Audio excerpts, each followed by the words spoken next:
Welcome to the Bold Money Revolution podcast. This is your source for straight talking, no fluff, business and high performance conversations that add real depth and value to the way bold leaders live, work, and thrive. I'm your host, Tara Newman. I'm here to show you how to optimize your performance as a leader so that you can grow a business that is profit-rich, efficient, and allows you to generate real, tangible wealth for yourself and others. We are here to help you lead with your values, to perform without overwhelm and burnout, and to do your most important work in the world. Hey there, it's Tara Newman, and I wanted to pop in here to encourage you to submit an application for the Bold Profit Academy. The Bold Profit Academy is a business building incubator and group coaching experience for service-based business owners who are ready to prioritize profit and pay themselves six figures consistently without complicated tactics. This is a program for you if you are ready to streamline the way you work so you can gain back valuable time and energy while creating your dream income. So if you are eager to grow and scale your business, but you're not able to take on any more and you're not quite sure how to do less, how to make your business more efficient, how to be more profitable, then you are going to want to submit an application for a free consultation call with me. And you're going to want to do it before July 15th, because on July 15th, our prices are going up. And I want to make sure that if price is an issue, that you're able to jump in now before we increase those prices. So head on over to theboldleadershiprevolution.com/academy and book your free call with me, not a representative, directly with me, to support you in making the best decision for you right now. Hey, bold leaders. Welcome to another episode of the Bold Money Revolution podcast. I'm your host, Tara Newman. And today we are looking at how I burned down my business in 2020, and you might not have even realized. I'm going to cover why I made this decision, what I did, and what you can take away from my story. So let's dive in. In January 2020, my husband and I went for our quarterly trip to the spa. The spa is my version of Disney World. It's my favorite thing. And my favorite thing about this particular spa is the customer service. It's impeccable. When we drive up to the gate, they say, "Welcome back, Mr. Newman," because my husband's usually driving. But I love that they say, "Welcome back," right? They know that we've been here before. And by the time we pull up to the front door, they know exactly who we are and where we need to go. And they greet us, "Welcome back, Mr. Newman. Welcome back, Mrs. Newman." They have quiet rooms, lovely, gentle music, plenty of space, fun amenities like an outside hot tub, and exquisite food. During our last two trips there, they were under construction. And I was really taking this in because they didn't post big under construction signs all over the place. They did not apologize for any noise or inconvenience. They did their best to mitigate things with privacy fencing and frosting the windows that looked out onto the back patio where they had had some bobcats and construction equipment sitting. But other than that, it was still peaceful. And by them not making a big deal about it, it wasn't a big deal. Based on how they served me as a customer in the past, I'm sure if I took issue with anything, they would have handled it. I know that for sure. In their growth and expansion, things looked messy, literally messy, but they didn't try to hide it or apologize for the mess. So many business owners fear the mess that comes with growth to the point where it inhibits their ability to evolve. They are worried about looking like they don't have it all figured out. They don't know it all. They make wild assumptions about what their customers would think or do if they witnessed this expansion. And I get it because this hits into so many of our core fears around fear of disappointing others. We fear this so greatly that we give our customers and clients so much power over us and how we operate our business. We're always concerned with what makes it a win for them, but take very little time considering what makes things a win for us. And this is where I found myself shortly after COVID started in April of 2020. But to tell the full story, I need to back up a bit to January 2020, where I was already feeling fatigued. specifically by some work that I was doing consulting and some clients, and decided to let go of a lucrative revenue stream in my business. I was also feeling like one of my programs was misaligned, so I decided not to offer it again. Instead, I was going to go with two core offers, what is now our Bold Money Mastermind and the Brave Society.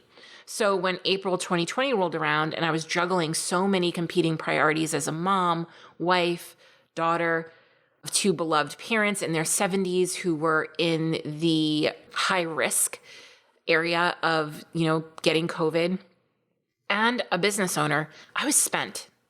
Also at play that I didn't realize, but now I understand, was the extent to which my ADHD was playing into all of this with the lack of continuity. And I've since received a proper evaluation and diagnosis for that, and things have improved tremendously. But at the time, this was really impacting me.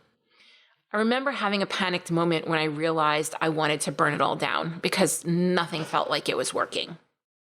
Now, I want to talk a minute about burning businesses down, because this is a really popular topic that I see discussed, and it's not something that I actually take lightly. I understand that we almost say, I want to burn down my business, part in frustration, part tongue in cheek. I've talked about it in the past on the podcast, but I just want to state some things that I believe around this. So don't burn your business down when you're in the middle of wanting to burn your business down. You really need to think critically and carefully about that. Don't burn your business down without guidance and support, because it's messy, emotionally draining, and you need someone to hold your hair back as you potentially throw up. I am not advocating for burning down your business by sharing my story. I'm simply sharing my story. I burned down my business in a way that was surgically precise, so I didn't lose revenue. And as a matter of fact, we had some growth. And the last thing I want to say about burning down your business is it's not easy. This was not easy for me to do last year. It was painful. It was exhausting. It was emotionally draining. I had a lot of meltdowns and tantrums and crying fits. Now, was my business working? Yes. On paper, yes. Revenue and leads were coming in and I was profitable. But like David Rose from Schitt's Creek might say, I'm feeling this deep aching sense of dread. And that's really what started happening, which is some really bad energy to be approaching sales and service with, right? You don't want to have that deep aching sense of dread as you are supporting people, delivering on your commitments and selling. I knew I couldn't continue running my business the way it was. It was feeling heavy and hard, but I also couldn't justify completely abandoning this business that was working financially, nor could I do without the income. And I really love what I do. It was just a matter of how I was doing it that really was the issue. When I spent some time being self-reflective, and I shouldn't say some time, I spent a lot of time being self-reflective, asking myself good questions, receiving brutally honest feedback from a coach. I realized that it wasn't the business that needed to be burned down. It was me. I had to burn me down. I had to take a hard look at where I was over-delivering, why I was over-delivering, where people-pleasing was creating harm, and how my inability to separate my identity from the entity of the business was keeping me from stepping into my vision. I knew where I wanted to go, but my behaviors were very much in the way. I wanted to step back from coaching. I will always use my coaching skills in everything I do, but when I assessed what I wanted, I no longer wanted a one-on-one coaching business. Yes, I want a handful of one-on-one clients, but they had to fit a very specific client avatar. There are too many business owners who are hiring coaches because it's fashionable, but they aren't quite ready for coaching, or it's genuinely unnecessary because they need skill development, which can be done in a group program at a fraction of the cost.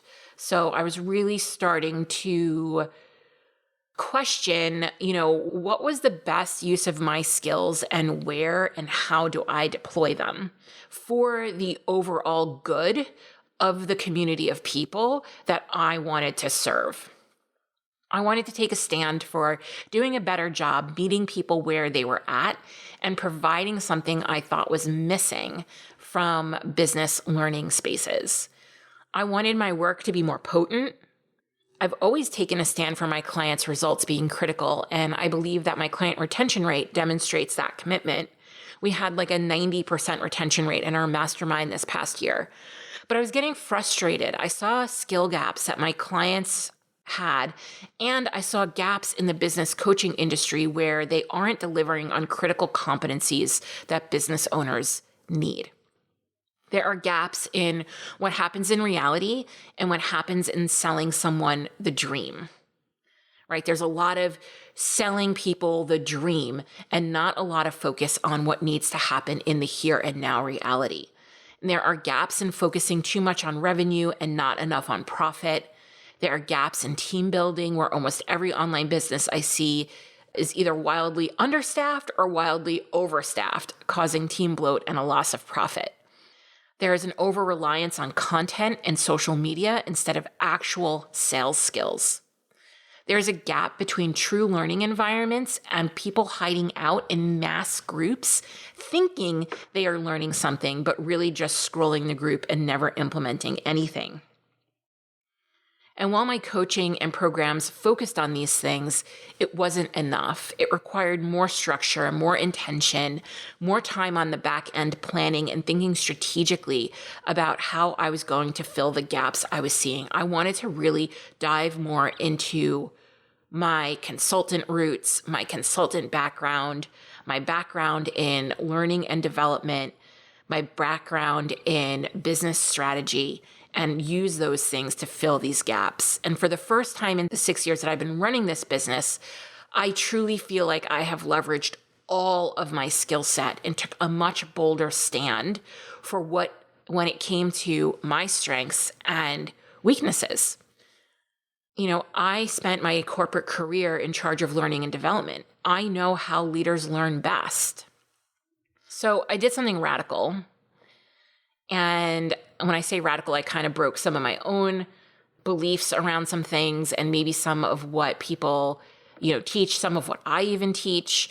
And I didn't do any formal market research. I allowed my expertise, experience, and knowledge of the business owners I work with and what I've learned about them in the last 6 years of having this business. And I allowed that to guide how I would overhaul both of my programs this year. I didn't just overhaul one program. I overhauled both my programs, which is essentially my entire business model aside from any consulting work I do with larger companies on the side. By the end of the year, I was selling 2 completely different programs. I trimmed the things that didn't add value. I cut out anything that was draining my energy or causing me to suffer. I got clear on the results I want people to get in my programs, and I became unavailable for anything less than that. I became unavailable for people's excuses. These are the results that my programs get. These are the results as a business owner you need to have. These are the skills you need to build. And I'm unavailable for anybody who doesn't want to roll up their sleeves, dive in, and do the actual work. This also meant that I had to get even more clear on who these programs were for and who they weren't for. I became unapologetic in what I am here to do. Less coaching and more teaching, more advising, more strategic work. Through this, I had to navigate my fear of disappointing people, being misunderstood, and uncertainty. Even as I share this with you right now, I can feel the concern that you are going to misunderstand my point and misunderstand what I'm trying to implore upon you and to get across. But I had a lot of thoughts around, would everyone hate it, stop working with me? Some people chose to leave. I don't really think it had anything to do with the changes I was making, but I totally understand if it was. Because appeasing clients isn't worth the cost of my mental health, fulfillment, or sense of purpose. And I really want you all to take this away from this episode, because I work with so many business owners that do not put their own mental health and fulfillment and sense of purpose at the center of their business because they're so concerned with appealing and appeasing to their clients. A happier, more fulfilled me means better outcomes for my students and mastermind clients. And I promise the same is true for you. So I want to share our fully renovated and rebranded program. I'm really proud of the work my team did on this, and I'm proud of how we brought this vision into reality. So the program, formerly known as the Brave Society, is now called the Bold Profit Academy. This program focuses our students on the critical components of taking a business from startup through growth so they can pay themselves six figures, keep more money in profit, know exactly what money they have to run the business, and achieve other goals like paying down debt, going on adventures, or building net worth.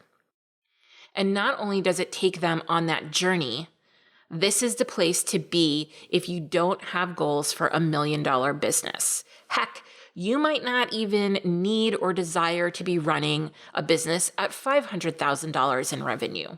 Maybe you want to be highly profitable at $250,000 or $300,000 and do that on repeat consistently year over year. Maybe you don't know what your ultimate revenue goal is, and that's okay. The Bold Profit Academy is about learning the necessary, often fundamental skills to explore what it is you want while earning a great living without the external pressures of social media noise telling you that you have to be someone you don't want to be. It can be really distracting to your own success and to your own goals when you are taking in marketing messages that are so far ahead of where you want to be or not really representative of you, right?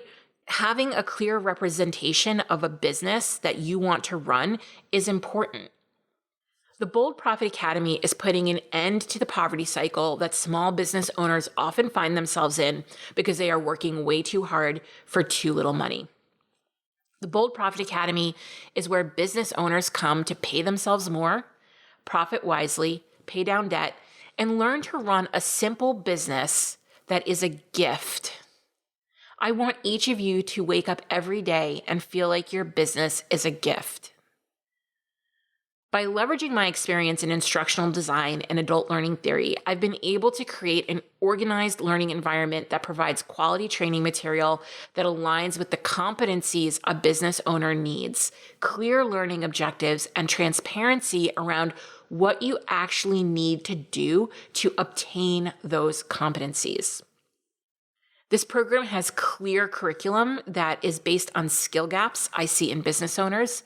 Its primary focus is on developing the sales skills needed to increase revenue, understand profit first so you have a system for managing your cash flow, and learning how to run an efficient business so you can keep more of your money. Perhaps most important is our work around building in accountability and habit development that keeps you on track to meet your goals. One thing that I have found profoundly draining in my business is people who join programs and then don't take action. This has never sat well for me. And, it's not just in my business. You see this a lot with other content creators as well. You see this with recipe bloggers and, are people just mindlessly scrolling the recipe, or are they taking the time to make the recipe and then tag the recipe blogger and let them know that they tried it and it was great, right? Or give them feedback and how it might have been modified or didn't work for them. So this has always been something that's particularly draining to me, is when people don't take action on the content that I put out in the world. And whether it be because they bought out of FOMO, or they have overextended themselves in other programs, or they have fear of failure, we have built this program in a way where the willing can come and be supported. We have provided training around how to plan your learning, working with fear, setting appropriate goals, and so on. In addition, the Bold Profit Academy is full of calculators, worksheets, and other resources for you to use inside your business. I'm giving you all the resources I've created for my business to use inside your business. I don't know if anybody here listening is a Peloton person, but I like to take Tunde's classes, and she often says that she's giving the recipe and the ingredients, and all we have to do is season to taste.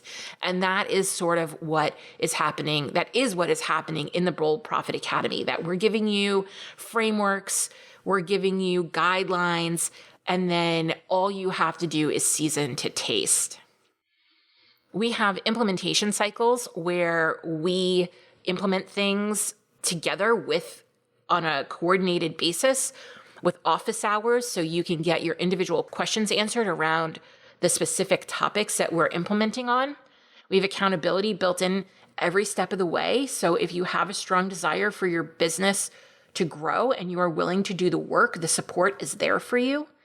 And I can't tell you how excited I am about being able to bring this program to small business owners, which is 100% the energy that magnetizes sales and service, right? This is a completely different energy. It's a 180 from where I was in April of 2020. And that is why we worked so hard last year to make these changes. It was to get me from the attitude where I had this deep, aching sense of dread to a place where I'm excited and energized to be bringing this work into the world. So some last insights from a year of burning things down. One, it took me almost a full year to make these changes. They don't happen overnight. Most of my time was spent in the mud, and the lack of clarity sucked. It was terrible. Even though I lacked clarity, I still took action because action brings clarity. You will never think your way to clarity. It's okay to grow and be messy and not hide or shrink from that. Get support. It's so hard to ask for help and admit that you don't have all the answers, but during this past year, I have asked for more help from coaches and mentors than I have in any other year in my business. It wasn't the actual business that needed to be burned down. I needed to do an internal inventory and be honest with how I was feeling, including where I was struggling and what felt hard. Your joy and happiness matters the most. I know sometimes this is really hard for us to contextualize that we have a society that really rewards hard work. But I think what they mean by hard work is that there has to be some kind of suffering involved with the work, right? It's not about like effort. It's about sacrifice, right? And so your joy and happiness matters the most. Your mental health is everything. And your best fit clients, the people who are your best fit clients, will understand that. I'm going to say this again because it's just like, it's so important. Your mental health is everything. And the people who are your best fit clients will understand that. The Bold Profit Academy is always open for enrollment, so we can meet you where you're at when you are ready to do this work. To learn more about this program, head on over to theboldleadershiprevolution.com/academy. It's been a privilege to share this episode with you. Please know I believe in you and the power of small business ownership. Take good care. If you found this podcast valuable, help us develop more bold leaders in the world by sharing this episode with your friends, colleagues, and other bold leaders. Also, if you haven't done so already, please leave a review. I consider reviews like podcast currency, and it's the one thing you can do to help us out here at the Bold Leadership Revolution HQ. We would be so grateful for it. Special thanks goes to Stacey Harris from Uncommonly More, who is the producer and editor of this podcast. Go check them out for all your digital marketing and content creation needs. Be sure to tune into the next episode to help you embrace your ambition and leave the grind behind.